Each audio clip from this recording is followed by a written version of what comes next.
When I think of Anthurium, I think of luxury. Rolls Royce, Aston Martin, Anthurium, they all belong in the same sentence, right? No, I'm just playing, but you know, today I threw on my Versace shirt that I got from the secondhand store because I'm feeling like a boss. But today we're gonna talk about Anthurium, classes in session. All right, y'all, so we're talking about Anthurium. I don't have a lot of experience when it comes to Anthurium species, but I've been gathering information, and one thing you'll notice off bat is that Anthuriums look amazing. Like, come on, look at this crystallinum here. So you're getting large leaves, you're getting a dark green velvet texture, sparkly veins, like, and it, you know, and when the certain light hits it, it gets like a blue sheen to it. Like, come on now, it's an amazing plant. But I'll tell you this, a lot of the rare Anthuriums are weird, or should I say like unique. So like basically some of the rare species, like if they're not getting high humidity and good airflow, they can just be mad emo, and I don't have time for that. So that is the reason why I stay in my lane. I try to get the Anthurium species that don't require high humidity, or I would say like a hybrid. We'll talk about that a little bit later. But let me show you the Anthuriums that I do have. So as you can see right here, this is the normal Anthurium crystallinum. So we have Anthurium Adrianum, I think it's called. It's like this one puts out those flamingo, they call it the flamingo plant because it puts out those flamingo looking flowers. This one is like the darker one. It puts out like a brown shiny flower, and it's supposed to be very generous when it comes to putting out flowers, but this one has had some trouble. But I actually like this one. It looks very classy when you put it in one of those you know, those grayish brown terracotta pots. So these ones, you can find these everywhere. You find these at the grocery store, but that brown chocolate version I really like. Next we have, this is a hybrid right here. This is Anthurium radicans crossed with Anthurium luxurians. I don't know what caused that yellowing on the leaf, but I do like this one. It is one of the easier and affordable rare Anthuriums. This one is Anthurium podophyllum. This one is easy also, but I mean, I got this one in hopes that it'll start sizing up because I want this one. I like the way it looks in a mature state. This right here is a newcomer. Look at this. This is the oh my God, I don't know the Anthurium I can't even say it. You know what? We're gonna call this the Anthurium Kiera sheared. Because the spelling on this is weird, and I'm starting to get annoyed with some of these scientific names. Look at the sheen on that though. You see how it gives off a little bit of blue in a certain light? I got this one from Ecuagenera. I highly recommend this one because you see how it has like the long leaves? Earlier I said I stay in my lane. I don't need the queen Anthurium because that one requires high humidity, and I feel like it has not been cultivated long enough to adapt to our indoor situations. But you have like a more easier Anthurium that can look a lot like the queen Anthurium. You want to get those, or I recommend like a queen Anthurium hybrid. So a little bit later in the video I want to talk about the benefits of hybrid plants, you know. But that's the Kiera Malence, or we just gonna call it the Anthurium Kiera sheared. Right here, you got the Anthurium vitarifolium. This is one of those pendant Anthuriums. It'll put out a long belt-like leaf, and it's pretty thick. This is very easy. I highly recommend this one. This is like an easygoing Anthurium. This is an Anthurium forgetii that I have in like semi-hydro. Quick story about this one. It died when I moved. It died down to a stump. So it was sitting in moss. I think I threw the moss in like a big tub of soil. So when I went to go pot up like a syngonium or something like that, it was like a little chunk in there that had like some fresh roots on it. So I did not even know what it was. I had an inkling that it may have been some type of Anthurium chunk or whatever. So I put it in the leca and out pops a forgetii. So right here we have a juvenile version of a Clarinervium, aka Claire Huxtable. You can't go wrong with Claire Huxtable. Like I'm telling you, this plant is amazing right here.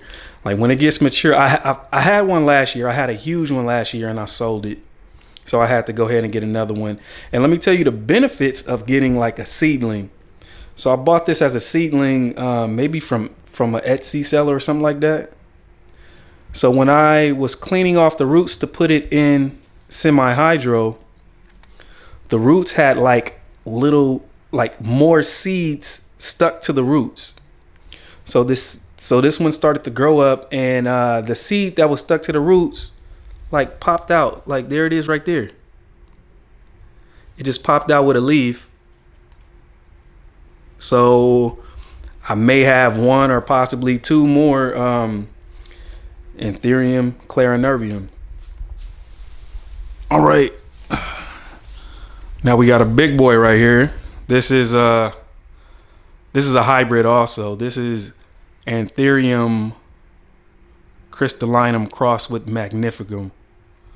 I really like this one. It looks a lot like, a lot of people can't tell when the crystallinum is hybrid with the magnificum, but you have to check these petioles. Like I'm not gonna be able to get a shot of that, but pretty much the petiole on one side is flat, and that's how you know, because the magnificum has like square petioles, crystallinum has fully round petioles. If one of the sides of that petiole is flat, most likely it's crossed with the magnificum.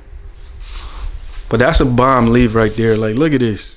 This is fire. Look at that. Look at that shine. You're getting like crystal, sparkly things all in the veins. Man. Did I miss anything? But this is all the Anthuriums that I got. Later on, there will be unboxing with the new Anthurium that I just arrived. As a matter of fact, let me go ahead and insert that unboxing clip now.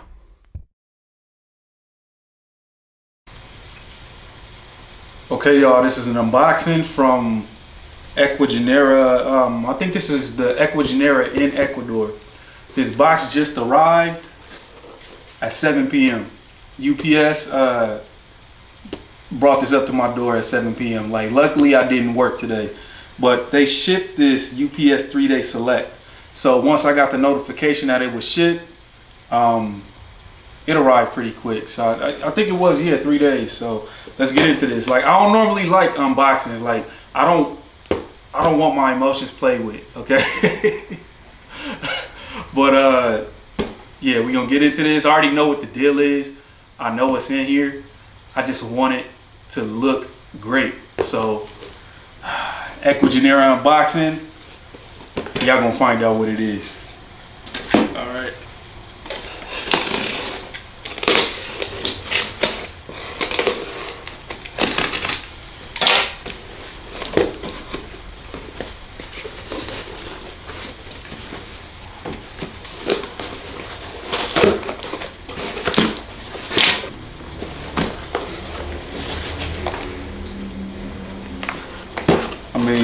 I normally order from Ecuagenera USA, because when I tell you, it costs a little bit more, but the shipments arrive fairly quick for me.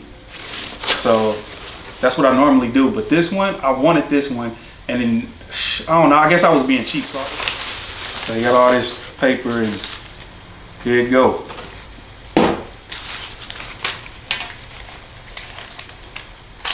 Oh.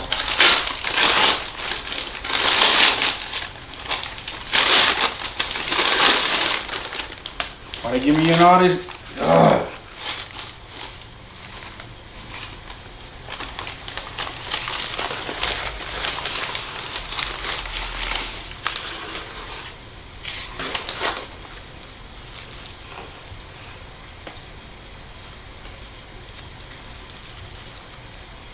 All right, so okay, I'm happy. I can work with this. I can work with this. This is an Anthurium recavum. So I saw this at a botanical garden, the botanical garden in ATL, and I saw like a huge, you know, botanical garden specimen of this plant, and I was like, I'm gonna ID it and I'm gonna look for it. I want to buy it. So let me pull up and y'all can see it. Let's see it. Anthurium recavum. So it's in pretty good condition. I don't know what these roots is looking like, but you know what? This time it seems like they didn't pack it so tight with the moss. It feels a little bit loose with the moss, so that's a good thing in my opinion. Anthurium recavum. So we'll take a better look at this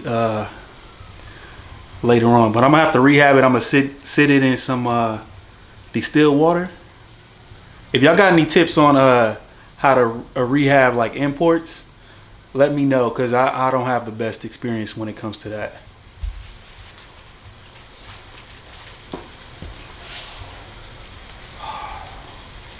So that's it. We'll take another one. So I finally got the Anthurium recavum out of all that moss, and this is what the roots is looking like. So let me show y'all. Let me show y'all the tag first. You know what? Yeah, there we go. And these are the roots right here. It's a long stump, but these roots is looking white, lighter colored. So I think we in the game. I'm gonna sit this in some water to acclimate. That's the proper word, acclimate. I was asking y'all, can y'all help me rehab? No, I mean like acclimate. So I know I see y'all sit these in water. So I'm gonna try to do that same. You know what, y'all? I changed my mind. They wrong for giving me this long stump. So what's about to happen is I'm cutting this right here. Cause look, the roots are coming from high up on the chunk, on this stump, and they just give me all of the rest of this with no roots on it. So therefore I'm making a cut right here, and that part is gonna go into moss. Then I'm gonna put some like some rooting hormone or something on the wound, and I'm gonna just stick this in water. That's what's about to happen. So I'm taking. Okay, so this is what I did. I made a cut. I don't know, I had to do it. I get happy with these scissors and these knives. So what happened? We'll see if I could propagate this. We'll see if I can acclimate this. Oh well. So if y'all can see, this is how I got the plant chilling right now. It's sitting in some purified water, and I have like this plastic bubble wrap sitting on because I put some rooting hormone on the wound, and I don't want that sitting in the water yet. So I'll let this heal over for a day before I stick the whole plant, before I submerge the whole plant in this water. But I just got it chilling to the side. I'm gonna give it some low light and let this wound heal over. And then once I submerge the whole thing in this cup of water, then I'll give it a little bit higher light so it can start to acclimate to the plant room. All right, so here it is right here. This is the newcomer, the Anthurium recavum. As you can see, it had 2 older leaves on there. I plucked those off, and now it's potted up in like a moss type medium. So let's talk about some care. Let's talk about the soil. Of course, you can do a semi-hydro. This video, I'm not gonna go over that, but I'm gonna tell you now, Anthuriums love moss. They love moss because most Anthuriums, they need to stay moist or damp, but they also need the airflow. So what better way to achieve that than utilizing moss? But what you want to do is mix the moss with like larger size orchid bark, coco's choir, or whatever you call that, and like big chunks of, you know, organic substances. You can put leca, bark, you know, and what that will do is, in the event that the moss gets too saturated, the bark, the perlite, the leca will kind of wick some of that water away so that your Anthurium is not sitting in like super wet moss, you know. But I recommend moss for the primary substrate. And also, Anthuriums are slow feeders. They do not eat a lot of nutrients. So a lot of the times, your leaf is turning yellow, you get a brown tip, or whatever the case may be, is because a lot of the rare Anthurium are very sensitive to chemicals and overfeeding. And what will happen is, like, you think it's high humidity, but it's actually tap water, because tap water has a lot of those chemicals, heavy metals, all of that in there. Or it can be like over fertilizing, like too much nutrients like in the medium. But I know that they burn easily. Those leaves will burn easily, and it'll be yellow, and you won't even know if it's the humidity or if it's being overfed. But a lot of times it will be that tap water. Don't be giving the Anthuriums tap water. I mean, you already know Vitarifolium, Clarinervium, in my experience, they can handle tap water, but a lot of the velvet leaves, I wouldn't even do that. So this right here is the crystallinum again. Look how it's in like a moss mixture that has a lot of coco's choir chunks inside of it. And look at the stalk. The stalk is going to put out a lot of these aerial roots. What you want to do is wrap some sphagnum moss around that so those roots can start to go down. That will help the plant a lot. That will help the plant put out more leaves. It'll probably flower, all of that. So and it helps out with the humidity too, because if you keep sphagnum moss wrapped around this stalk, you know, water is going to evaporate into the backs of these leaves and kind of, you know, give them the humidity that they need also. So that's one little tip. And I use clear pots because I want to see what's happening with these roots. And plus, look, when it comes to the watering, I want to see if there's any condensation inside of this plastic. I do not put Anthuriums in, I don't put them in terracotta, because that's going to dry out. I know terracotta is airy and whatnot, but I feel like that's going to dry it out. And one thing that I do not do, I don't let Anthuriums dry completely out. This is a different type of situation. Like I said, they're unique.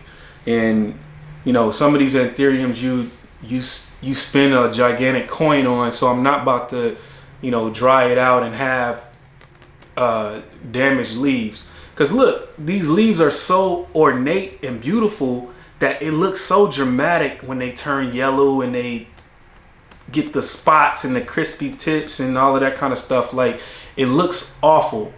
And I'm gonna tell you now, Anthuriums are not very generous when it comes to putting out a new leaf. So you want to preserve these leaves. I can't stand looking at tore up. I don't want to walk into my plant room and see torn up Anthurium leaves, because it's so much more dramatic than a lot of these other plants that, you know, put out new leaves every couple weeks, you know. So, I mean, take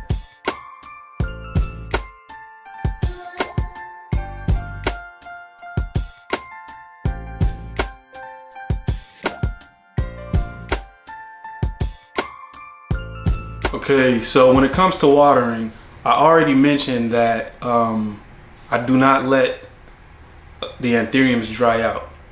Most of my anthuriums I keep in a sphagnum moss mix, and I use purified water, but a lot of the times I have bottles of distilled water that I want to save. I want to save the distilled water for my humidifiers. So what I do is I will get some tap water and put it in, like, one of these. And what I would do is I would treat the water with some Aquarium water conditioner. So this is the one that I use.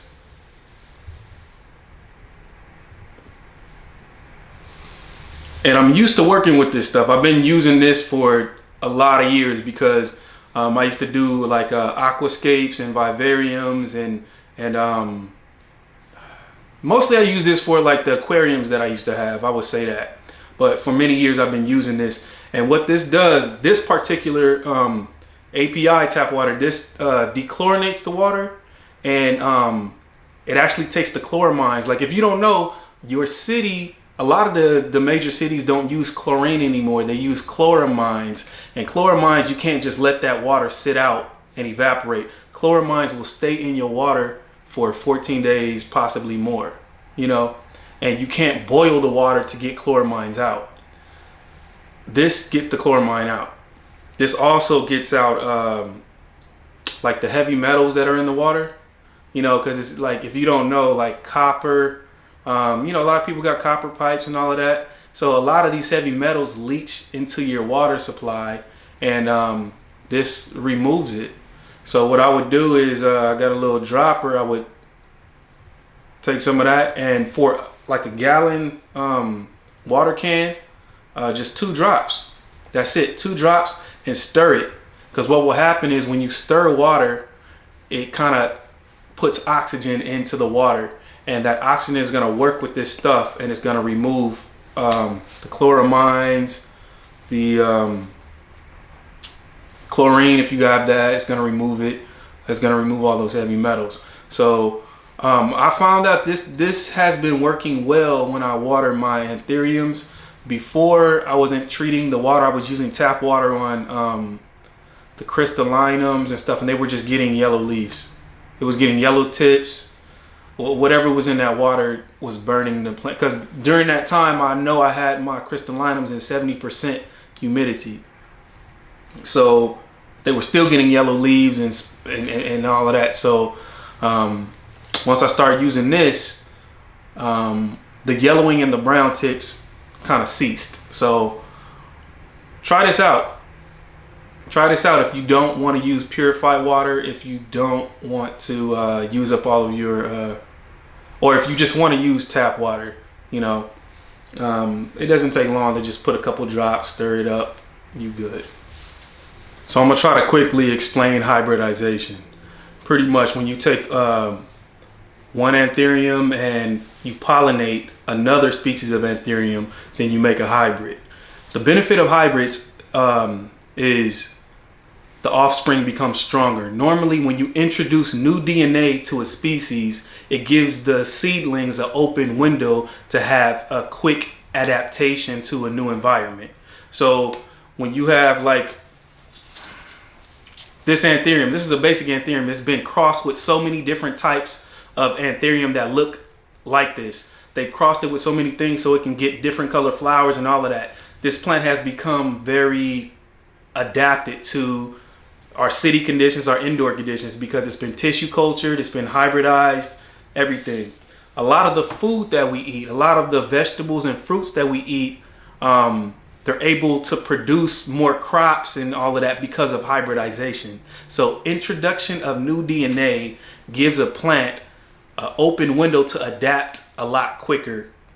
I think a perfect example of that is the Philodendron splendid. I mean, you have the verrucosum and you have the Philodendron melanochrysum. When they cross that, I noticed that the offspring or that hybrid is much more adaptable to indoor conditions, to city water to low humidity, all of that stuff. So the quickest way for plants to adapt is to introduce new DNA, which is hybridization, you know. And there was a lot of articles that I read on that, and it's just, you know, one of the biggest things that they've been doing in the agriculture industry. And one thing I mentioned this when it comes to anthuriums, because anthuriums, they, you know, they don't put out a lot of leaves, but almost always you're gonna get a flower sooner or later. So I'm gonna tell you this right now. Anthuriums, they be hoeing out, because look, they put out a flower. Let's just say the Clarinervium put out a flower, the Forgetii put out a flower. Soon as the lights go off, they let anybody slide through. You don't need no butterflies and no bees and no pollinators out and about, because as soon as the lights go off, they'll let a fungus gnat slide through and bring some Forgetii pollen over to the crystallinum pollen. And next thing you know, you got a hybrid. So I do wish that hybrids were better documented, because I look at videos of everybody displaying their hybrids, and sometimes they don't know what the hybrid is. It's much more interesting when you know the species that hybrid is. But as you know, these anthuriums be out here in the streets, like they will get pollinated by another anthurium so easily that that's probably hard to document. But hybridization is gonna happen. I'm gonna make me a hybrid. Like, hopefully, I don't care, if two of these flower at the same time, I'm gonna pollinate it, and we see if we can get some of my own hybrids. Maybe I can have a Anthurium Aroid districtii. That's how they be naming these scientific names on these plants, man. I'm so over scientific names, because sometimes I look at these names and I'm like, so you had this guy that went over to somebody else's country and just took the plant, brought it back, and just named it after himself? I don't know. It's kind of annoying, but I'm gonna digress on that part. All right, so let's talk about humidity. So for me, I don't even want to play around with humidity. I don't want to have an anthurium that requires very high humidity, and I'm gonna have to put it in some type of glass box or some type of enclosure. I want to be able to do what I'm doing now, which is bring my anthuriums into a different room. I could put them all over the room if I want. I don't want them to be in some type of cabinet or box. So for me, I could commit to 60% humidity. I can't commit to anything over that, because if it's summertime and I'm busy and I'm not about to be running my my humidifiers to death. So I guess my tip would be order anthuriums, or buy anthuriums that you know can handle lower humidity. You're gonna have to give them some humidity. I don't recommend, even the Clarinervium, I don't recommend anything under 40%, you know.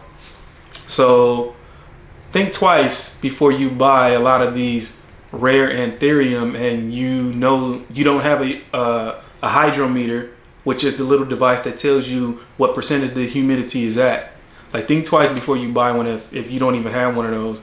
And you might want to have a humidifier or some type of greenhouse if you're gonna buy them queen anthuriums and them regales, and you know, those much more fussier anthurium. So you know what? That's all I got for you. Anthurium Talk, and hopefully you liked the unboxing. I did that at nighttime, so I can actually hurry up and open the plant when it first arrived. But oh, one last thing, thank you to everybody who follow and subscribe to my page and all of that, to my YouTube channel. I'm sorry. I really appreciate that. That made me really happy, because I didn't really expect much when I was just making my little videos. But thank you, I appreciate y'all. God bless everybody.